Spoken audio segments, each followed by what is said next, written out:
Hello founders అందరికీ good morning. మీరు చూస్తున్నారు GK looks all in one Telugu channel. I am proud founder పాన్పేస్. Founders, ఈ యొక్క వీడియోలో లేటెస్ట్గా నిన్న రాత్రి క్రిస్ సార్ చెప్పిన ఇన్ఫర్మేషన్ గురించి మనం మాట్లాడుకుందాము. అందులో మెయిన్ టాపిక్స్ మాత్రమే మనం మాట్లాడదామండి. వీడియోలోకి వెళ్ళే ముందు ఎప్పటిలాగే లైక్ చేయండి, ఇన్ఫర్మేటివ్గా అనిపిస్తే తప్పకుండా షేర్ చేయండి. అలాగే మన ఛానల్ చూస్తూ కూడా ఇంకా సబ్స్క్రైబ్ చేసుకోకపోతే సబ్స్క్రైబ్ చేసుకొని సపోర్ట్ చేయండి. ముందుగా ఆయన చెప్పిన ఇన్ఫర్మేషన్ ఏంటంటే, ప్రజెంట్ ఉన్న సిచ్యువేషన్లో మన యొక్క సిస్టంలో మనం వెయిట్ని చేంజెస్ చేసుకోవచ్చు. అంటే మన ఓఈఎస్లో మనం వెయిట్ని మార్చుకోవచ్చు అని మీకు డౌట్ రావచ్చు. ముందుగా మీరు మీ యొక్క డీటెయిల్స్ని మార్చుకోవడానికి అవకాశం ఉంది, మీ యొక్క పాస్వర్డ్ మార్చుకోవడానికి అవకాశం ఉంది అన్నట్టుగా చెప్పారు. అంటే నేను క్లారిటీగా చెప్తాను చూడండి. ఎవరైతే ఓఈఎస్ ఓపెన్ చేసుకుంటున్నారో వాళ్ళందరూ కూడా మీ యొక్క ప్రొఫైల్లో కొంతమంది పేర్లు మార్చుకుంటున్నారు ప్రజెంట్ ఉన్న సిచ్యువేషన్లో. కానీ అందరికీ మారతాయా అంటే అందరికీ మారవు. కేవలం ఎవరికి మారుతాయి, ఎవరికైతే వారి యొక్క పేరు, వారి యొక్క ఈమెయిల్ ఐడి ఇవన్నీ కూడా కనిపిస్తాయో వాళ్ళకి మాత్రమే పైన చేంజ్ ఆప్షన్ కొట్టి పేరు మార్చుకుని సేవ్ కొడితే అవుతుంది. కానీ సేవ్ చేసేటప్పుడు కూడా పైన ఒక ఎర్రర్ వస్తుంది, అంటే రెడ్ కలర్ ఒక ఎర్రర్ వస్తుంది. ఆ ఎర్రర్ వచ్చినా సరే మీకు పేరు అనేది మారుతుందన్నమాట. అలాగే దాని కిందకి స్క్రోల్ చేస్తే, అంటే పేరు మార్చిన తర్వాత కూడా కొంచెం కింద స్క్రోల్ చేస్తే అక్కడ కూడా మీకు పెన్సిల్ సింబల్ కనబడి అక్కడ కూడా మళ్ళీ ఇంకోసారి పేరు కనబడుతుంది. అంతే. పేరు మీరు మార్చాలనుకుని 2 చోట్ల మార్చాలండి. పైన స్టార్టింగ్లో ఒకసారి, కింద పెన్సిల్ సింబల్ ఉంటుంది, అక్కడ ఒకసారి 2 కూడా మారిస్తేనే పూర్తిగా మీ ఐడి పేరు అనేది ప్రజెంట్ ఉన్న సిచ్యువేషన్లో మారుద్ది.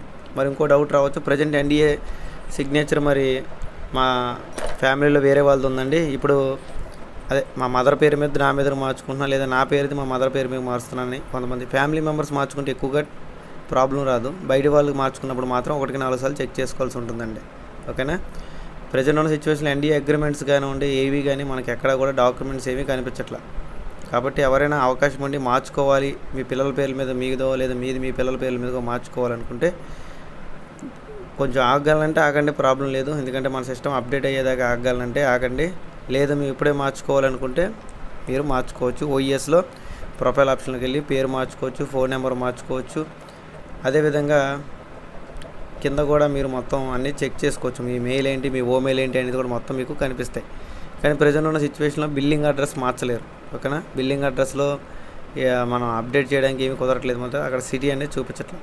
అలాగే ప్రొఫైల్ బ్లాంక్గా ఉన్న వాళ్ళు కంగారు పడాల్సిన అవసరం లేదు. ఈ డౌట్ కూడా పనిలో వస్తుంది. నాది కూడా మెయిన్ ఐడి, అంటే ఏదైతే నాకు టీమ్ ఉన్న ఐడి ఉందో దాన్ని మొత్తం బ్లాంక్గానే కనిపిస్తుంది. ఎటువంటి నా పేరు కనిపించట్లేదు, నా ఈమెయిల్ ఐడి కానీ జీమెయిల్ ఐడి కానీ ఏమీ దాంట్లో కనిపించట్లేదు. కాబట్టి ఇలా బ్లాంక్గా కనిపించిన వాళ్ళు ప్రజెంట్ ఎటువంటి ఎడిటింగ్లు కూడా దాంట్లో చేయొద్దు, చేసిన వర్కౌట్ అవ్వవు. ఓకేనండి. ఇది మీకు క్లియర్. బ్లాంక్గా ఉన్నవాళ్ళు కదపద్దు, అవసరం ఉంటేనే మార్చుకొని, అవసరం అయితే మార్చుకోవచ్చు. పాస్వర్డ్ చేంజ్ చేసుకోవాలంటే 2 ఆప్షన్ ఉంటాయి. ఓటీపీ ద్వారా మార్చుకోవచ్చు, లేదా అక్కడ చేంజ్ పాస్వర్డ్ అనే ఆప్షన్ కనపడుతుంది ప్రొఫైల్ ఆప్షన్లో. అక్కడ పైన పాత పాస్వర్డ్ ఇచ్చి కింద 2 సార్లు కొత్త పాస్వర్డ్ ఇచ్చి పాస్వర్డ్ కూడా మార్చుకోవచ్చు. మరి ఇంకో డౌట్ కూడా రావచ్చు, ఇక్కడ మనం జీమెయిల్ కూడా మార్చుకోవచ్చు అండి. అంటే ప్రజెంట్ సిచ్యువేషన్లో మన యొక్క ఆల్టర్నేట్ మెయిల్ ఐడి జీమెయిల్ కూడా మార్చుకోవచ్చు. అంటే ప్రజెంట్ ఉన్న సిచ్యువేషన్లో జీమెయిల్ మార్చుకోవడానికి అవకాశం లేదు అన్నట్టుగా క్రిస్ సార్ చెప్పారు. మనం కూడా గతంలో చాలాసార్లు చెప్తున్నాం. కాబట్టి ఇక్కడ యాజ్ సార్ నుంచి గ్రీన్ సిగ్నల్ వచ్చిన తర్వాత, అంటే ఏం గ్రీన్ సిగ్నల్ రావాలి, సపోర్ట్ టీమ్ మనకి మళ్ళీ వర్క్ చేస్తుంది. కాబట్టి మీకు ఏమైనా ప్రాబ్లమ్స్ ఉంటే సపోర్ట్కి పెట్టండి అని ఆయన చెప్పినంత వరకు మనం సపోర్ట్కి ఎటువంటి మెయిల్స్ పెట్టలేము. సపోర్ట్ ఎప్పుడైతే వర్క్ చేయకపోతుందో, అంటే సపోర్ట్ ఎప్పుడైతే మనకు వర్క్ చేయదో అప్పుడు మనం ఏమీ మార్చుకోవడానికి ఉండదు. మళ్ళీ సపోర్ట్ సిస్టమ్ బ్యాక్ వచ్చి వాళ్ళు వర్క్ చేస్తేనే మనం ఏమైనా చేంజ్ చేసుకోవాలో, చేంజ్ చేసుకుని కుదురుద్దో లేదో కూడా వాళ్ళని అడగడానికి ఆస్కారం ఉంటుందన్నమాట. ఓకేనా. మీకు క్లారిటీ అనుకుంటున్నాను. మెయిల్ ఐడి అయితే ప్రజెంట్ ఉన్న సిచ్యువేషన్లో ఎవరు కూడా మార్చలేరు. కేవలం ప్రొఫైల్ డీటెయిల్స్, అది కూడా బ్లాంక్గా లేని వాళ్ళు మాత్రమే, అంటే ప్రొఫైల్ తెల్లగా లేని వాళ్ళు మాత్రమే మార్చుకోగలరు, కనిపించే వాళ్ళు. మిగతా వాళ్ళు మార్చుకోవడం కుదరదు. అవసరం ఉంటే మార్చుకోండి, అవసరం లేకపోతే ఖచ్చితంగా వాటిని కదపద్దు. ఓకేనండి. అలాగే ప్రజెంట్ అందరూ కూడా మన యాజ్ సార్ నుంచి అప్డేట్స్ కోసం వెయిట్ చేస్తున్నారు. అంటే యాజ్ సార్ యొక్క వాయిస్ వినాలనుకుంటున్నారు, ఆయన అప్డేట్స్ అనేది వినాలనుకుంటున్నారు. దానికోసం ప్రతి ఒక్క ఫౌండర్ కూడా వెయిట్ చేస్తున్నారు అన్నట్టుగా ఇక్కడ మనకి క్రిస్ సార్ చెప్పారు. అదేవిధంగా ఎస్సీసీ కేసు గురించి కూడా చాలామంది ఇప్పటికీ నాకు పర్సనల్గా, అంటే మన క్రిస్ సార్కి పర్సనల్గా మెసేజ్ చేస్తున్నారంట. అదేవిధంగా యూట్యూబ్లో కూడా అడుగుతున్నారంటే, ఇక్కడ కూడా చూశారు కదా, ఒక ఆవిడైతే ఎస్సీసీ కేసు గురించి అడగడం జరిగింది. కాబట్టి ఆయన ఏం చెప్తుందంటే, ఎస్సీసీ కేసు గురించి మనం ఎక్కువగా టెన్షన్ తీసుకోవాల్సిన అవసరం లేదు. దానికి సంబంధించి మన యాజ్ సార్ ఏం చేయాలనేది చూసుకుంటారు. అలాగే మన టెక్నికల్ టీమ్ కూడా దానికి ఏం కావాలి ఏంటి అనేది కూడా చూసుకుంటుంది. అలాగే మన లాయర్స్ ఎవరైతే పనిచేస్తున్నారో వాళ్ళు కూడా ఏం చేయాలి అనేది కూడా వాళ్ళు ముగ్గురు చూసుకుంటారు. కాబట్టి దాని గురించి మనం టెన్షన్ పడి మనం దానికి సపరేట్గా మనం చేసేది ఏమీ కూడా లేదు అన్నట్టుగా చెప్పారు.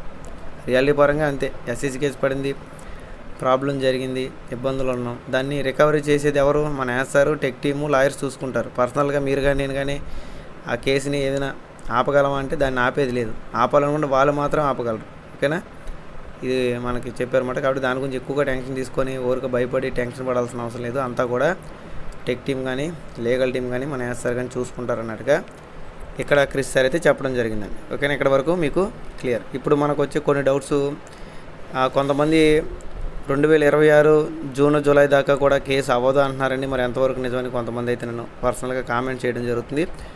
కొంతమంది మరి ఈ 2 నెలల్లో ఖచ్చితంగా అయిపోతుందో, మళ్ళీ ఏమైనా పోస్ట్ పోన్ అంటే మళ్ళీ తర్వాత కొన్ని రోజులకి మళ్ళీ పోస్ట్ పోన్ అయ్యే ఛాన్స్ కూడా ఉందా అని కూడా అడుగుతున్నారు.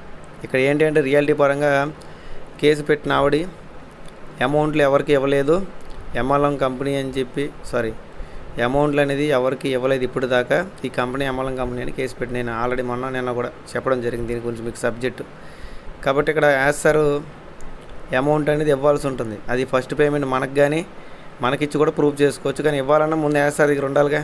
అది అక్కడ అసలైనది తీరి మనం మర్చిపోకూడదు. ఇక్కడ ముందుగా సార్ దగ్గర డబ్బులు ఉంటే మనకి ఇస్తారు, ఇచ్చి కోర్టులు ఇలాగ కింద ఎవరైతే ఫౌండర్స్ కింద జాయిన్ అయ్యారో వాళ్ళందరికీ కూడా ఫస్ట్ పేమెంట్ అనేది కంపెనీ సైడ్ నుంచి వెళ్ళిందని చెప్తారు. అప్పుడు కేసు నుంచి ఫ్రీ అయిపోవచ్చు. కానీ రియాలిటీ పరంగా ఆయన దగ్గర డబ్బులు లేనప్పుడు ఆయన ఎక్కడి నుంచి తెచ్చిస్తాడు? ఇవ్వలేడు కదా. ఎందుకంటే దాదాపు మన ఫౌండర్స్లో ఒక 8 లక్షల నుంచి ఇంకా తక్కువే ఫౌండర్స్ అందరూ కూడా యాక్టివ్ ఫౌండర్స్ని మనం లెక్కేసుకోవచ్చు. అంటే ఒకే హెడ్ 2-3 మల్టిపుల్ ఐడీస్ ఈ రకంగా ఉన్నాయి. కాబట్టి ఇక్కడ ప్యాకేజ్ తీసుకున్న వాళ్ళు ఒక 4-5 లక్షల మంది మాత్రమే ఉన్నట్టుగా మనం ఇక్కడ అనుకోవచ్చు అన్నమాట. అంటే మొత్తం మీద 18 మిలియన్స్ దాకా అమౌంట్ వచ్చినట్టుగా మన సార్ చెప్పారు. కాబట్టి మొత్తం మీద మనకు ఒక 700 నుంచి 800 కోట్ల దాకా ప్రతి ఒక్కరికి షేర్ చేయాలన్న మినిమం అమౌంట్ అండి అది. అంటే ఒక్కొక్కరికి 10,000 రావాలన్నా మినిమం ఒక 800 కోట్లైనా రావాలి. అంటే 14 లక్షల మంది కాదు, ప్యాకేజ్ కట్టిన వాళ్ళకి మాత్రమే. ఓకేనా, ఇది గుర్తుపెట్టుకోండి. కాబట్టి 800 కోట్లు మన సార్ దగ్గర ఉంటే ఆయన ఇవ్వడానికి రెడీగానే ఉంటాడు. బట్ ఆయన దగ్గర లేవుగా, అవి బ్యాంకులో హోల్డ్ అయినాయి. బ్యాంక్ ఏమో కేసు కొట్టిస్తేనే మేము ఇస్తామని బ్యాంక్ అంటుంది.